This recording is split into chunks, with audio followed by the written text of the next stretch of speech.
No, it's funny. I mean, the way we started chatting was early on. I mean, you predicted not necessarily that like FTX was stealing customer funds. I don't think anyone could have taken it to that level, but you to a T had exactly what was going on, like a solid 18 months before anyone else did. So I actually remember when that all went down. I used so much information that you had given me with certain people that I was working with at the time to explain what was actually going on. Um, because again, I like you kind of thought that you had just information that you were figuring out on your own that was obvious to everyone, but like you were literally saying Alameda was trading against their own customers. I think it was 18 months prior. And you basically predicted the entire fall. I mean, again, I don't think anyone could have guessed that he was going to bail out his own hedge fund with his customers' money, but you predicted like most of that fallout. So again, I mean, I think you've always been modest on that. I always wanted you to get more credit for that because I think it's one of those hindsight things that everyone claims they knew it was actually going on, but absolutely no one was talking about it at the time because you had the combination of both if they did know, they didn't want to say it, and most people just weren't even looking deep enough to get it. So I mean, that's how we started chatting back in the day. I was just fascinated by the stuff that you were figuring out on your own. Yeah, that's a long story. And one of the reasons I don't beat my chest on it a lot, it it hurt a lot of people. And I tried to get people out and we got some people out for sure. I think even Discord when we saw Binance take their move at FTX, that was like I put out as many alerts as I can. I was like, I don't care what you guys do. Put this stuff in a ledger for a bit. Let this settle.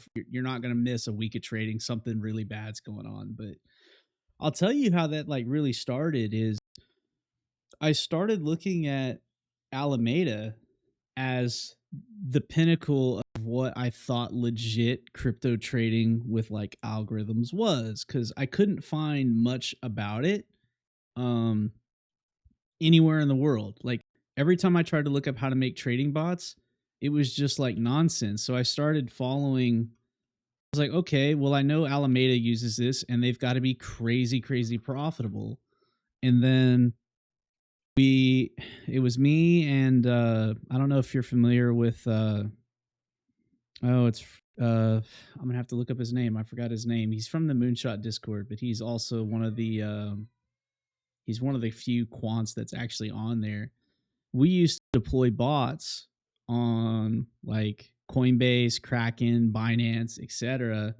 And what ended up happening was we would have a bot that we knew was profitable on Binance and like Coinbase. And then we would take that bot and we would put it on FTX and the bot would all of a sudden start losing money. And both of us like witnessed this and we're like, something is weird here. Not 100% sure what it is. FloFi. FloFi is his name. So shout out FloFi. We started getting like weirded out by it because stuff would happen and these bots positions would get stopped out when they wouldn't get stopped out on Coinbase. And we're like, what the hell? Like they're supposed to have liquidity. So we started seeing like weird things happen and we started getting more and more suspicious. And then Alameda started having more and more like mess ups. So we figured out like, hey, the whole Alameda thing, it's not real trading. It's a Ponzi scheme. And they've got a backdoor access into FTX and you can see them like hunting liquidations and stuff down. Um, God help you if you ever shorted FTT on FTX, like they would hunt you down and liquidate you. And like we could see it.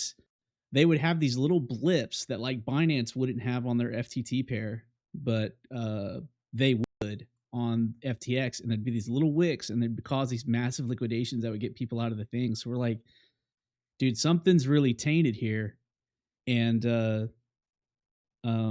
we started like kind of concluding that and reading between the lines because that was the truth too. Like Alameda didn't have a lot of data. I had to dig forever to get like any pieces I could out of it, and we learned a lot of how like their backing worked. And the way ISO put it, he goes, he thought I was a crazy person who just talked about FTX. And Sam Bankman-Fried and all that stuff. And he's like, then it all came true. And then he goes, once it all came true, he's like, holy crap, okay, I'm gonna start like listening, trusting Runner a little bit more. But we caught it, and we saw when CZ responded. When CZ caught them oversized in the FTT bag and they couldn't get out, and they dumped it. That was the writing on the walls for me, where I was like, hey, like, I'm 99% sure they're about to get taken out. Like, something's really bad about to happen, and I think it's going to fall. And the last thing you want to do is trust Alameda with your funds. So we rang the bell and tried to get people out. But no, I appreciate those comments.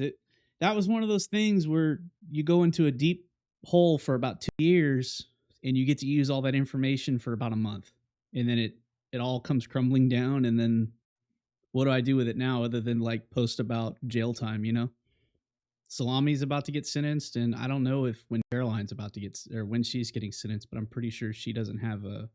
I don't think they'll get that much time. I don't think they'll get that much time. I mean, again, I think it's like it's kind of just one of those things where it's like look, the fact that that was a huge financial crime, but the fact that they went that hard at him too, man, I mean, like, look, this entire last week has been honestly this has probably been the most shocking calendar week I've ever seen in the history of this space, right? Like most